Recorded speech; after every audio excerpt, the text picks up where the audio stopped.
निरंतर अपने आराध्य देव के चिंतन में मगन रहे। जो चाहेंगे आप वो आपको प्राप्त हो जाएगा। गुरु के वचनों पर दृढ़ विश्वास की सर्वत्र कण कण में श्री भगवान है। बहुत से ऐसे प्रमाण हैं, अगर हमारा विश्वास ठीक नहीं है तो भटकना मिट नहीं सकता। चाहे जितने बड़े महापुरुष के पास जाओ, और हर प्रकार के विघ्न को रौंदने के लिए एकमात्र प्रियाजू का नाम गरज रहा है, राधा राधा राधा। अन्य चिंतन छोड़ो, तभी कहा गया अनन्य चिंतन निरंतर चिंतन। बात पकड़िए, हर समय प्रभु का चिंतन करना, जबरदस्ती करना, मन जहां जाए वहां से हटाकर प्रभु के नाम रूप में अपने लक्ष्य में लगाना। प्रभु का मधुर मधुर नाम स्मरण करता रहता है, रूप ध्यान में रहता है, उसको प्रभु बुद्धि योग प्रदान कर। वो योगी है कि भगवत प्राप्ति इतने दिनों में हो जाएगी, इतने महीनों में हो जाएगी, इतने वर्षों में हो जाएगी, इतने जन्म में हो जाएगी, ये निश्चय नहीं है। स्पृहा रहित होकर निरंतर अपने आराध्य देव के चिंतन में रहना है। लेकिन नाम का आश्रय लिया तो इतने बड़े महापुरुष बन गए कि कोई भी शास्त्र का सूत्र ऐसा नहीं जो रामचरितमानस में ना हो। प्रभु श्री कृष्णचंद्र अर्जुन जी को निमित्त बनाकर समस्त देहधारियों को ऐसे अमृतमय वचनों का उपदेश कर रहे हैं जो श्रद्धा विश्वास पूर्वक श्रवण किया जाए, मनन किया जाए और अपनी धारणा बना ली जाए तो जो चाहे वो प्राप्त कर ले। जो चाहे, लोक परलोक, रिद्धिया सिद्धिया या मोक्ष, परम पद, भगवत प्रेम, जो कुछ चाहे। बस आवश्यकता है हम भगवत वाणी को मान सकें। पीछे प्रभु ने वर्णन किया कि युक्त आहार विहार हो, युक्त कर्मों में आपकी चेष्टा हो और युक्त सोना जागना हो। निरंतर अपने आराध्य देव के चिंतन में मगन रहे।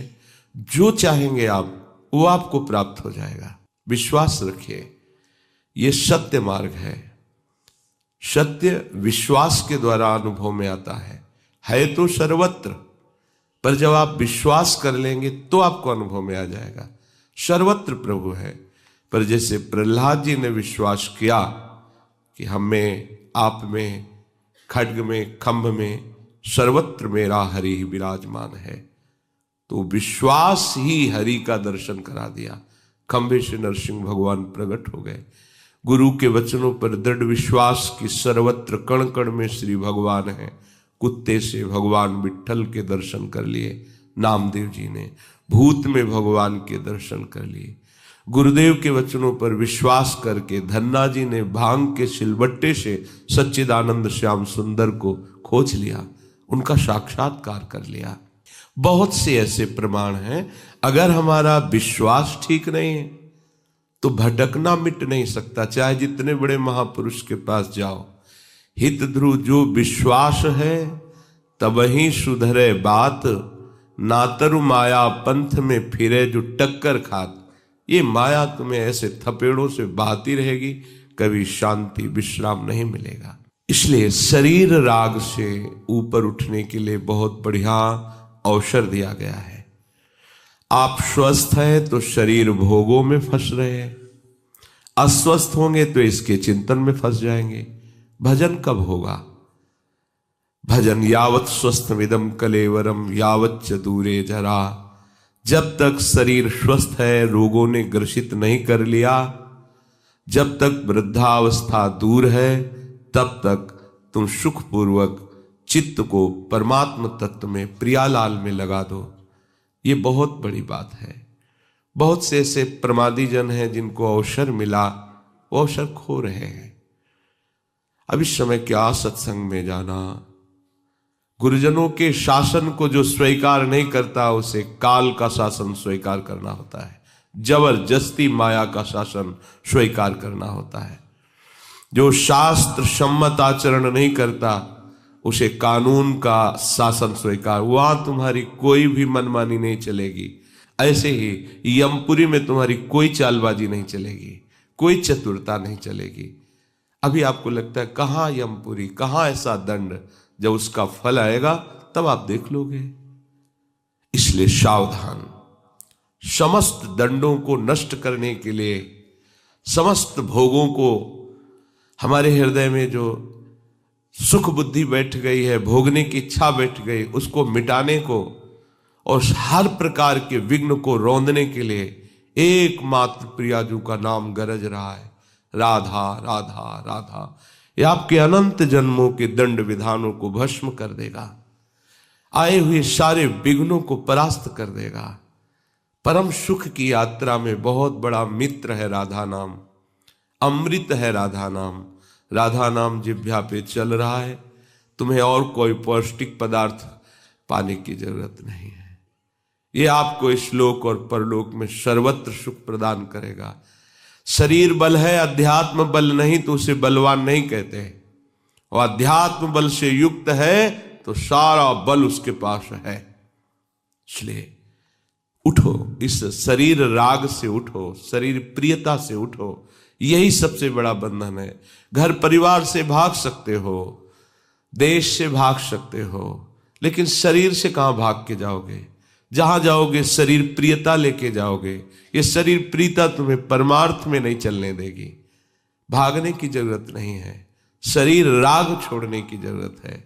शरीर राग छूटा तो घर में रहते हुए भी वैरागी है, शरीर राग है तो वन में रहते हुए भी आप विषयी है।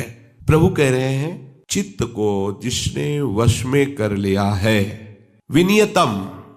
कल चर्चा हुई थी, चित्त की 5 अवस्थाएं हैं, मूढ़, क्षिप्त, विक्षिप्त, एकाग्र और निरुद्ध। ये मूढ़ चित्त वाले और क्षिप्त चित्त वाले भजन में कदम नहीं रखते। चाहे जो भेष रख लें, चाहे जैसा बाहरी नाटक कर लें, उनका चित्त भजन में नहीं लगेगा। जिसका भजन में नहीं लगता तो बस इंद्रियों के दुलार में समय कटता रहता है। तो अगे इंद्री को सजाना, रसेंद्री के अनुकूल भोजन पाना, साधन के अनुकूल नहीं, रसेंद्री के अनुकूल। बस इंद्रियों के दुलार में अधिक समय शयन में जाना, अधिक समय सांसारिक चिंतन में जाना, उनका भजन में प्रवेश ही नहीं होता, भजन में रुचि ही नहीं होती। मूढ़ता छाई रहती है, क्षिप्तता रहती है। जो विक्षिप्त है उसे कभी कभी भजन अच्छा लगता है, कभी कभी संसार। इसके लिए सत्संग मिल जाए उसे तो वो अपने इस विक्षेप को मिटा करके अगला जो अवस्था है एकाग्र, वो एकाग्र हो सकता है। जब एकाग्रता बढ़ती है तो उसे संप्रज्ञात समाधि कहते हैं। उठते बैठते चलते फिरते हर समय वो अपने प्रभु के चिंतन में डूबा रहता है। और जब चित्त निरुद्ध हो जाता है, चित्त चलन की गति गई, चाहे आप चलाना भी चाहे तो अब नहीं चल सकता। स्वरूप में स्थित है, अपने आराध्य देव में तन्मय है। असंप्रज्ञात विचक्षणा समाधि जो योग के द्वारा प्राप्त होती है, वही भजन के द्वारा प्राप्त हो जाती है। विनियत, चित्त को वश में कर लेना। हमारा जो चित्त बार बार किसी व्यक्ति का चिंतन करता है, विषय चिंतन करता है, घटना का, परिस्थिति का, इससे हटा के प्रभु के नाम रूप में लगाना। चित्त वृत्ति निरोधा, जो चित्त वृत्ति को रोक लेता है वही योग है। चित्त वृत्ति अपने आराध्य देव के चरणों में, नाम में, रूप में, लीला में, धाम में, मुरारी पादार्पित चित्त वृत्ति। ये चित्त तभी वश में किया हुआ माना जाता है जब एक क्षण के लिए भी संसार का चिंतन न हो। एक क्षण के लिए भी जो भी वस्तु, व्यक्ति, स्थान का चिंतन हो वो प्रभु से संबंधित हो, प्रभु से विलग, प्रभु से विमुख, एक क्षण के लिए भी संसार का चिंतन न हो। सदा विनियतम चित्त मात्मन्येवावतिष्ठते, अच्छी तरह जिसका चित्त वश में कर लिया गया है। चित्त पहले भी वासुदेव ही था, बाद में भी वासुदेव ही रहेगा। बीच में वासना के कारण नानात्व तो भास रहा है, नहीं, वर्तमान में भी चित्त का अधिष्ठात्र वासुदेव ही है।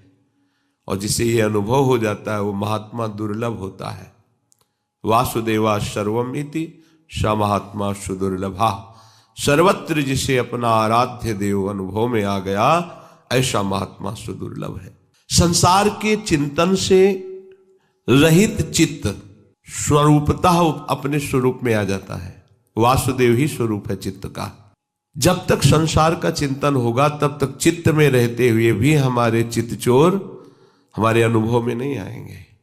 बैठे तो हैं सबके हृदय में अनंत शक्तियों को लिए हुए अनंत ऐश्वर्य माधुर्य जिनका है, वो युगल सरकार विराजमान है। पर जब तक संसार का चिंतन करते रहोगे तब तक वो चित्त में है पर अनुभव में नहीं आएंगे, चिंतन में नहीं आएंगे। पहले संसार का चिंतन छोड़ना होगा। अनन्य चिंतन, अनन्य चेता सततम यो माम स्मरति नित्यशः। नित्य निरंतर सतत मेरा ही केवल चिंतन, तस्याहम सुलभा। मैं उसके लिए सुलभ हो जाता हूं। सुलभ क्या? प्रकाशित हो गए। जो चित्त में छुपे हुए थे वो चित्त में ही प्रकट हो गए। अब चित्त चित्त नहीं रहा, अब चित्त चोर का रूप धारण कर लिया। एक एक वृत्ति भगवदाकार प्रिया प्रीतम में है। ये केवल कहने की बातें नहीं है। जब आप ऐसा भजन करेंगे कि संसार का कोई भी नाम रूप वस्तु स्थान प्रभु से बिलग न अनुभव में आवे, न चिंतन में आवे, तो देखेंगे आपके चित्त में ही ज्योतिर्मय तेजोमय प्रभु प्रकाशित हो जाएंगे। जब ये संसार नहीं था तब वो था, जब सब कुछ नहीं रहेगा तब भी वो रहेगा। वही तुम्हारे चित्त में बैठा हुआ है, वह भी इसी क्षण वो है। वो ज्यों का त्यों अभी विराजमान है। बस आपको अनुभव में इसलिए नहीं आ रहा कि आप अन्य चिंतन करते हो। अन्य चिंतन छोड़ो, तभी कहा गया अनन्य चिंतन निरंतर चिंतन। बात पकड़िए। इस सृष्टि रचना के पहले जो थे वही सृष्टि रचना के लय होने के बाद भी रहेंगे। वर्तमान में वो हमारे चित्त में ही विराजमान है, पर हमारा जब तक चिंतन नहीं अंतर्मुख होगा तब तक वो अनुभव में नहीं आएंगे। खोजते खोजते जन्म के जन्म बाहर व्यतीत हो जाए पर अनुभव में नहीं आएगा। वो जब अनुभव में आते हैं जब आप लौटते हैं अंतर्मुख होकर, उनके संबंध से ही व्यवहार, उनके संबंध से ही चेष्टा, उनके संबंध से ही चिंतन, उन्हीं को लेकर के। तो बस अनन्य चिंतन जहां हुआ तो हृदय में वो प्रकाशित है, वो प्रकट हो गए। जब भय प्रकट कृपाला तो फिर अब उसको कुछ और प्राप्त करना बाकी नहीं रहता। कहते इतना अपार आनंद उसको मिलता है कि अब मन को कहीं लगाना भी चाहे तो नहीं लगेगा। उधो मन माने की बात, दाख छुहारा छाणी अमृत फल, बिस्कीरा बिस्खात उधो मन। अब तो मन मोहन से मान गया है, अब तुम्हारे आत्मज्ञान का उपदेश हमारे ऊपर चढ़ने वाला नहीं है। मन को कहीं भी कभी भी कैसे भी हटाना चाहे तो वो उपासक हटा नहीं सकता। जैसे अनन्य चिंतन नहीं है तो मन को आप लगाने की चेष्टा करो पर लगा नहीं सकते प्रभु में। ऐसे अनन्य चिंतन के प्रभाव से जिसके हृदय में प्रभु प्रकट हो गए हैं, वो मन को कहीं भी किसी से भी आसक्त करना चाहे, हटाना चाहे प्रभु से तो नहीं हटेगा। गोपीजन कहते हैं कि ठीक है, जब उनको हमारे बिना अच्छा लगता है मथुरा में तो ऐसा करती है, हम उनकी चर्चा ही बंद कर देते हैं। तत्काल नहीं सकी, नहीं, चर्चा ही तो उनकी जीवन है। अगर चर्चा नहीं तो हम तो जी नहीं पाएंगे। ये चित्त की दशा के चलो हम अब आज से नहीं करेंगे, नहीं सर मैं जी नहीं पाऊंगा, ये स्थिति। आनंद की ऐसी दशा कि आप मन को हटाना चाहे तो भी मन नहीं हटेगा, किसी भी वस्तु व्यक्ति स्थान पद आदि। ये ऐसे थोड़ी महापुरुषों ने कह दिया कि हमें परमेष्ठी पद नहीं चाहिए, हमें सम्राट पद नहीं चाहिए, हमें देवराज इंद्र का पद नहीं चाहिए, हमें योग की सिद्धियां नहीं चाहिए, पर हे प्रभु आपकी निरंतर स्मृति और सेवा ये हम नहीं छोड़ पाएंगे, ये हमें चाहिए। भगवत स्मृति और भगवत सेवा अपार सुख है। ये रसानंद जब उससे मिलता है तो उससे तल्लीन होना नहीं पड़ता, मन उसी में तल्लीन। जैसे एक चींटा गुड़ के सीरा में फंस जाए तो अब उसकी एक ही बात हो सकती है, मृत्यु, दूसरा कोई उपाय नहीं। आप निकालना भी चाहे तो उसकी टांगे वहीं रह जाएंगी, वो मरेगा। ऐसे ही मन एक बार भगवदानंद में बस मरेगा भी है। अब इसका विषय रस नष्ट हो जाना ही इसको मरना कहा गया है। विषय रस की बिल्कुल कहीं कोई इच्छा ना होना, ये मरा हुआ मन कहा जाता है। जैसे मक्खी कहीं भी बैठे उड़ सकती है, लेकिन धोखे से अगर आग में बैठ गई अंगार में तो धुआं उठेगा, मक्खी नहीं उठेगी। ऐसे ही मन कहीं भी भाग ले भागता रहेगा, लेकिन जिस दिन भगवदानंद में चिपका तो इसका अस्तित्व ही खत्म हो जाएगा। मन मन ही नहीं रह जाएगा, वो मनमोहन बन जाएगा। ये पूरा हृदय भगवत स्वरूप हो जाता है चिंतन के प्रभाव से। प्रभु हैं, सबके हृदय हैं, पर आपका चिंतन प्रभु का नहीं हो रहा, इसलिए अनुभव में नहीं आने वाले।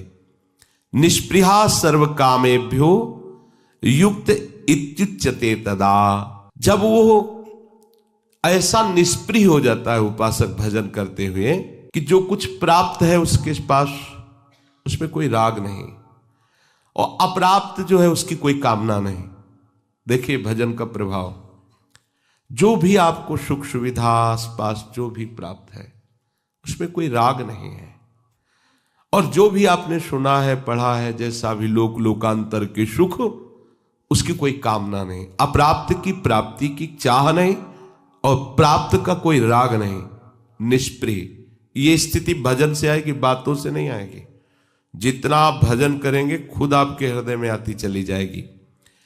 दृष्ट और अदृष्ट, जो देखा है भोग या जो सुने हैं शास्त्रों में, स्वर्ग ऐसा, वहां नंदनवन में अप्सराएं, ये वो, दृष्ट अदृष्ट, इहलोक परलोक, श्रुत अश्रुत, संपूर्ण भोगों से मन हट जाता है, उसे निष्प्रिय कहते हैं। निष्प्रिय कब होता है? जब उसको भजन का सुख मिलने लगता है।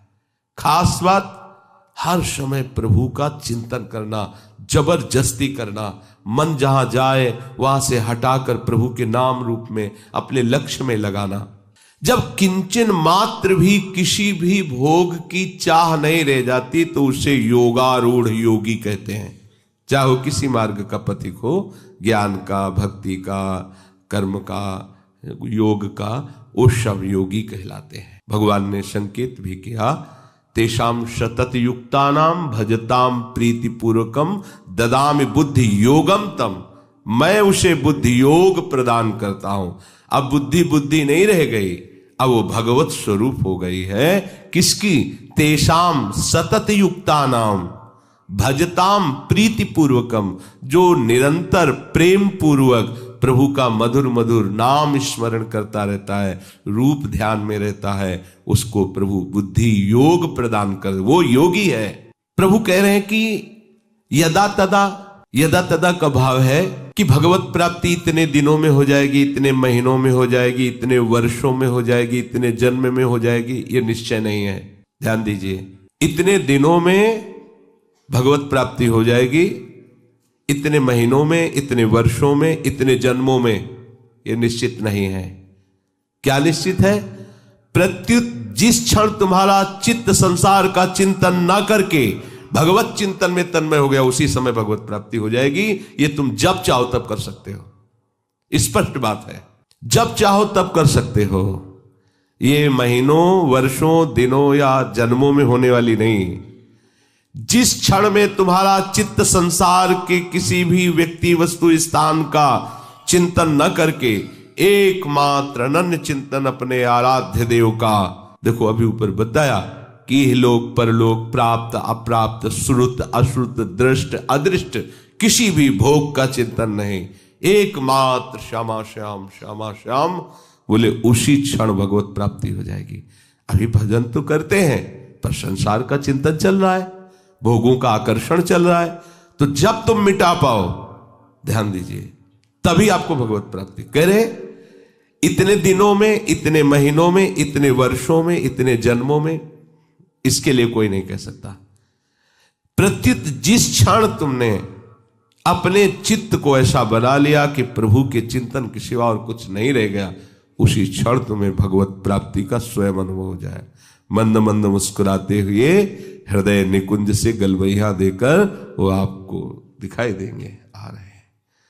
निकस कुंज ठाढ़े भय भुजा परस्पर, ये आपके हृदय में ही दिखाई देगा।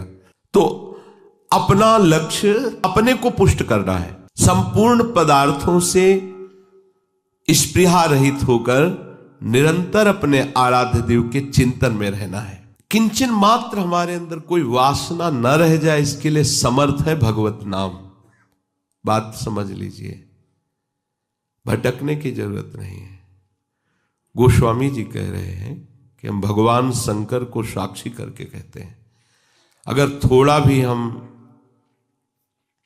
असत्य हो तो हमारी जबान गल जाए। मुझे जो कुछ प्राप्त हुआ है रा और मां 2 अक्षर से मिला है। उनके जीवन में यह भी देखा गया कि वो कितने पत्नी से आसक्त थे, देखा गया, एक क्षण भी दूर नहीं हो सकते थे, लेकिन नाम का आश्रय लिया तो इतने बड़े महापुरुष बन गए कि कोई भी शास्त्र का सूत्र ऐसा नहीं जो रामचरितमानस में ना हो। उपनिषद, वेद, पुराण, सिद्धांत जो भी चाहो सब रामचरितमानस में आपको विराजमान मिलेगा। गीता के श्लोक और रामायण के दोहे चौपाई मिला लो। त्रिविधम नरकस्येदम द्वारम नाशनमात्मन कामः क्रोधा तथा लोभा तस्मादेत्रयम् त्यजेत। काम क्रोध मद लोभ सब नाथ नरक के पंथ। सीधे टीका है उसकी, नाथ नरक के पंथ। अब आप विचार, सब शास्त्रों का कैसे प्रकट हुआ? पढ़ाई लिखाई से थोड़ी। राम राम राम